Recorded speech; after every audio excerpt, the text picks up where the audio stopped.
তোমার ফোন কি হ্যাক হয়ে গেছে? You feel you have been hacked? তাহলে আজকের ভিডিও তোমাদের জন্য। Hello guys, I am Rounak, you are watching কোলি computer. Keep watching till the end, it will be worth ইট।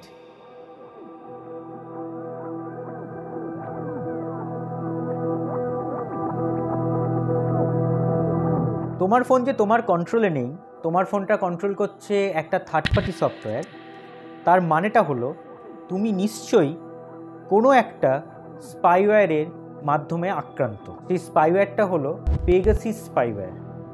এবার এই পেগাসিস স্পাইওয়্যারটা কী, তার ডিটেলিংয়ের জন্যই আজকের ভিডিওটা।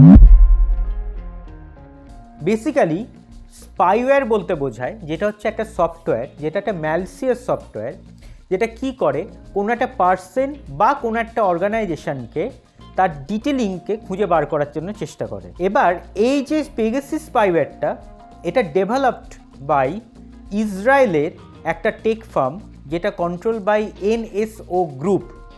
এবং যারা এটা শুরুটা করা হয়েছিল কেন, তার কারণটা হলো, যদি আমরা একটু পুরনো দিকে যাই, তাহলে এটা বেসিক্যালি হচ্ছে যে ধরো যে সমস্ত জঙ্গি আক্রমণ যেগুলো হয়, সেই সব বিভিন্ন যেগুলো ধরো মানে হিট লিস্টে যার এইসব মানুষগুলো আছে, তাদের কাছ থেকে তাদের ইনফরমেশান কালেক্ট করার জন্য এই পেগাসিস স্পাইওয়্যারটা কিন্তু বানানো। বাট তার কিন্তু একটা ডিসঅ্যাডভান্টেজের দিকেও কিন্তু চলে যাচ্ছে আস্তে আস্তে। সেটা একদম যারা এই মিডিয়ার লোক বা যারা আমাদের সমাজে যারা একটু উচ্চপদস্থ মানুষ যারা রয়েছে, তাদের কাছেও কিন্তু এই পেগাসিসের এই সফটওয়্যার ঢুকে যাচ্ছে। স্পাইওয়্যারটা ঢুকছে কি করে, এটা কিন্তু একটা প্রথম কোশ্চেন। স্পাইওয়্যারটা ঢুকছে বেসিক্যালি, এটা কিন্তু সেই আমি কারোর একটা ফোন নিয়ে নিলাম, নিয়ে তার ফোনের মধ্যে আমি কোনো একটা অ্যাপ্লিকেশান ইনস্টল করে দিলাম আর আমি তার ফোনটা অ্যাক্সেস করার পারমিশন পেয়ে যাচ্ছি, এরকম কিন্তু ব্যাপারটা নয়। বা এটা কোনো ফিশিংও নয় যে আমি তাকে একটা ইমেল দিলাম, সেই ইমেলে একটা বললাম লিঙ্ক দেওয়া আছে, তুমি লিঙ্কটা ক্লিক করবে আর আমি তোমার ফোনটা কন্ট্রোল করে ফেলবো, সেটা কিন্তু একদমই নয়।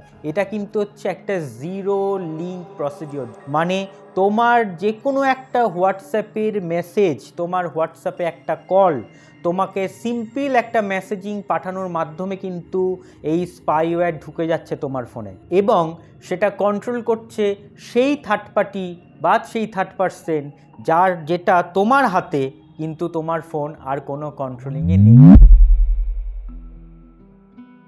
এনএসও গ্রুপ, এটা এনএসও গ্রুপ কিন্তু তাদের নিজেদের 3 জন ওনারের নামে করা। তারা হলেন নিভ, শেলিব এবং ওমরি। 3 জনের দিয়ে এই এনএসও গ্রুপটা ক্রিয়েশন হয়েছিল। সেটা কিন্তু সমাজের ভালোর জন্য তৈরি করা হয়েছিল, কিন্তু সেটা এখন টার্গেট হয়ে যাচ্ছে মিডিয়া পার্সনদের ওপর ম্যাক্সিমামভাবে। এনএসও ক্লেম করে যে এটা কন্ট্রোল করে কিন্তু পুরোটাই গভর্নমেন্ট, এবং তারা মেনলি টার্গেট করে কিন্তু গভর্নমেন্টের অফিসিয়ালস পদে যারা বসে আছে তাদেরকে।